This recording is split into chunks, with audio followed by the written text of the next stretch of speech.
I was out on the West Coast trying to make a buck, and things didn't work out.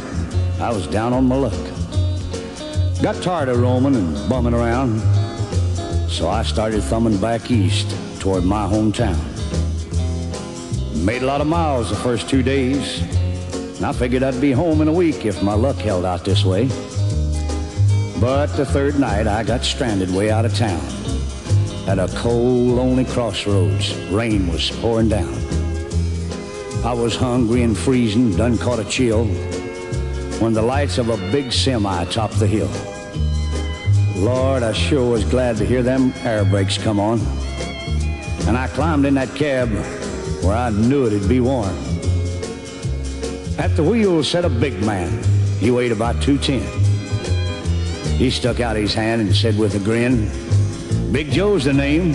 I told him mine, and he said the name of my rig is Phantom 309.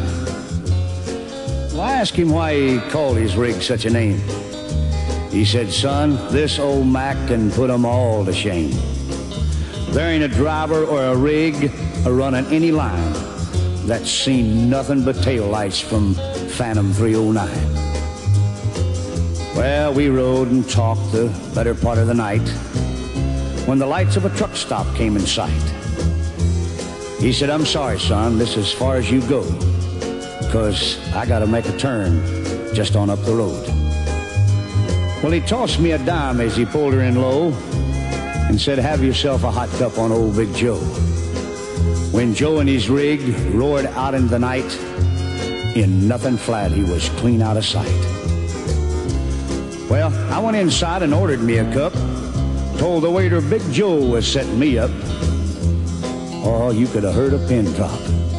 It got deathly quiet, and the waiter's face turned kind of white.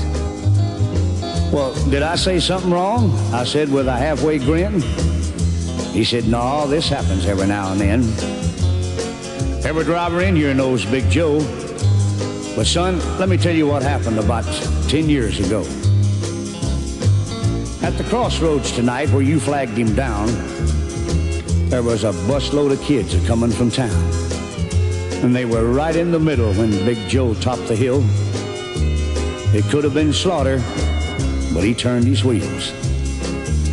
Well, Joe lost control, went into a skid, and gave his life to save that bunch of kids. And there at that crossroads was the end of a line for Big Joe and Phantom 309.